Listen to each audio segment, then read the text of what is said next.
本能役を聴覚生さん、理性役を龍神さんが演じているって考えられるでしょ。どうも、歌い手研究部部長翔平です。普段は歌い手さんを応援する会社、ファーストステップの経営とボイストレーナーをしています。今回はですね、聴覚生さんと龍神さんの怪物を取り上げていきたいと思いますね。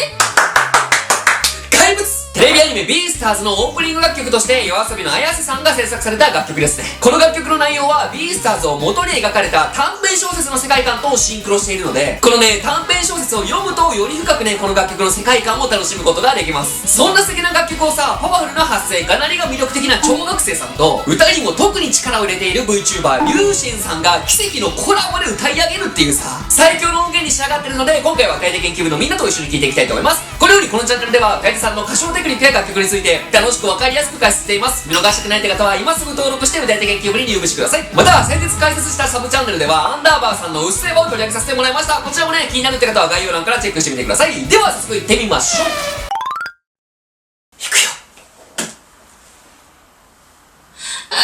素晴らしき世界に今日の乾杯、街に飛び交う笑い声も見て見ぬふりしてるだけの作りもさ、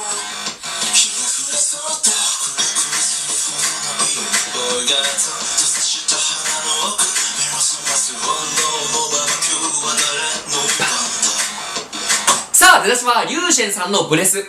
からのクリアな歌声で歌い上げられていきます。そして途中から聴覚生さんがユニゾンで入ってきて、息を混じった低音成分豊かな聴覚生さんの歌声にバトンタッチしていきます。でね、ここでみんなに絶対に押さえておいてほしいのが、この楽曲のテーマにもなっているビーストというアニメの世界観なんだよ。できればぜひ小説を読んでほしいんだけど、簡単に説明すると、ビースターズは擬人化された肉食動物と草食動物が共存する世界が舞台になっていて、主人公は肉食動物で、なんだけど草食動物のウサギの女の子にね、恋をしてるんだよ。ただね、この世界では草食動物の肉が裏社会でね、取引されていて、そんな魔の手から好意を寄せているウサギの女の子を主人公の狼はね、守ろうとしてるんだよ。ただね、主人公も狼、肉食動物なんだよ。だからさ、その本能と理性に葛藤しつつも、ウサギの女の子を守るために奮闘する、こんな物語だね。そんな物語をね、頭の片隅に置きながら続き一緒に聞いていきましょう。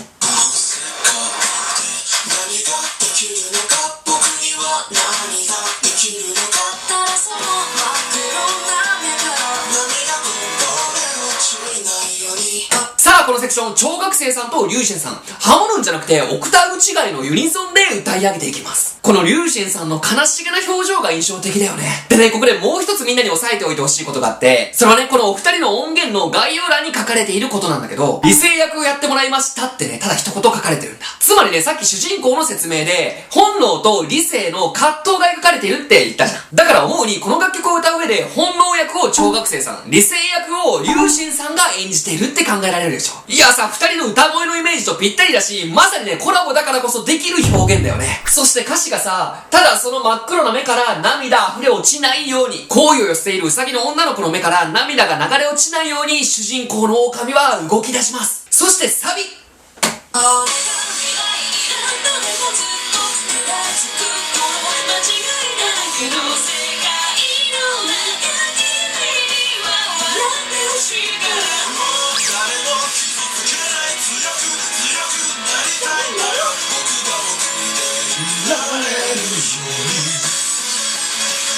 さあ、サビはね、龍神さんの歌声でスタートしていきます。ただこの歌声がさ、透き通ってるんだけど、よく聞くと泣いてるようにも聞こえて、すごくね、胸が苦しくなるんだけど、だけどぐーっと引きつけられるんだよね。で、そこから力強い聴覚生さんの歌声にバトンタッチされるんだけど、ここで歌われる歌詞が、もう誰も傷つけない、強く強くなりたいんだよ、僕が僕でいられるように。ここもさ、ぐーって引きつけられるんだよ。やっぱりさ、主人公の狼は肉食動物だから、いつか本能が暴走して好意を寄せているウサギの女の子や、それ以外の草食動物たちを傷つけてしまうんじゃないかってね、恐れてるんだよね。だからこそそんな自分に負けないように強くなりたいんだって。僕が僕でいられるように。これをさ、聴覚生さんが歌われるんだよね。めちゃめちゃ世界観がはっきり想像できない。すごいでしょ。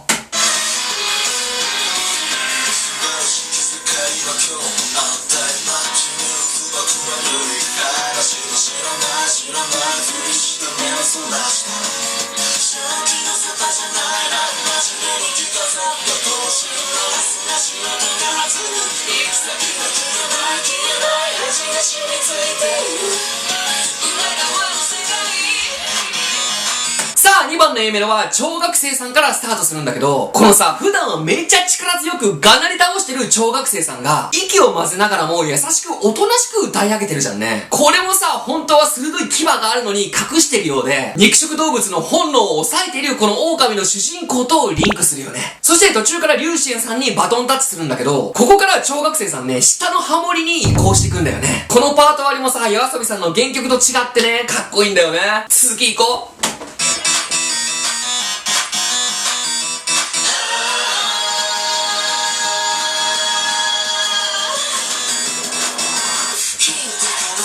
生きること誰も悲しませずに生きることはみ出さずまっすぐに生きることそれが間違わないで生きることありのまま生きることが正義かだましだまし生きるのが正義か他のあるべき姿とは何だ本当の僕は何者なんだ教えてくれよ。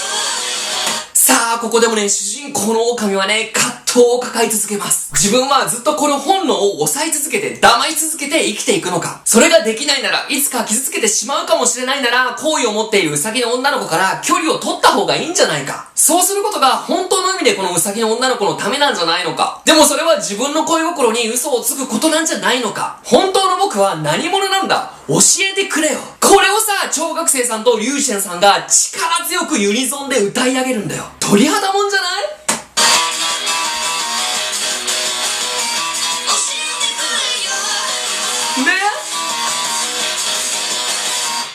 今日も答えのない世界の中で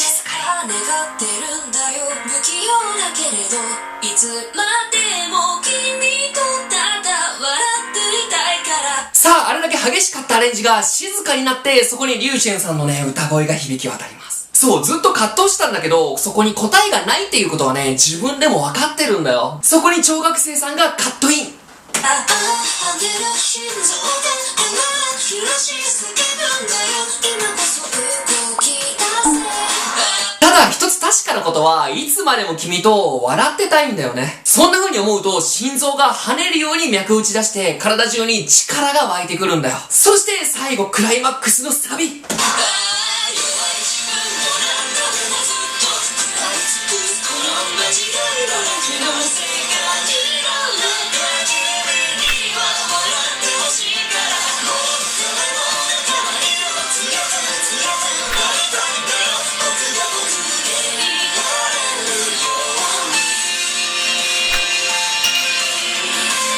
クライマックスのサビも小学生さんとリュウシェンさんのね、オクターブ違いのユニゾンで力強く歌い上げられていきます。ユニゾンで歌うことによって歌詞やメロディーを際立たせることができるから、このメッセージ性が強い楽曲にはね、うってつけだよね。で、途中から同じユニゾンなんだけど、リュウシェンさんからね、さらに1オクターブ上でユニゾンしていくんだよ。これもさ、聞こえ方がより華やかになって感動を生むんだよね。めちゃめちゃ考えられたパート割り。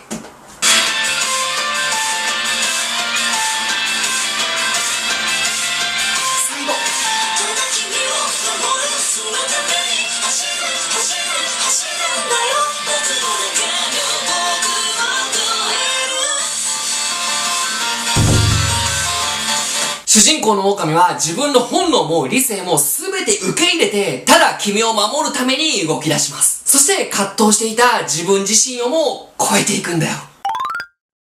さあ、いかがでしたでしょうか？小学生さんとリュウシェンさんのさ、声質の相性が抜群というか、何よりこの楽曲の世界観とぴったりじゃなかった。だからこそこの楽曲の世界観を知った上で聴くと鳥肌が止まらないんだよね。また、YOASOBIさんのオリジナルアニメ MV を見ても歌詞の世界観とめちゃめちゃリンクしてて楽しめると思うので、ぜひね、概要欄からどちらも聴いてみてください。このようにこのチャンネルでは歌い手さんの歌唱テクニックや楽曲について楽しくわかりやすく解説しています。見逃してないって方は今のうちに登録して歌い手研究部に入部してください。ではまた次回の動画でお会いしましょう。バイバイ。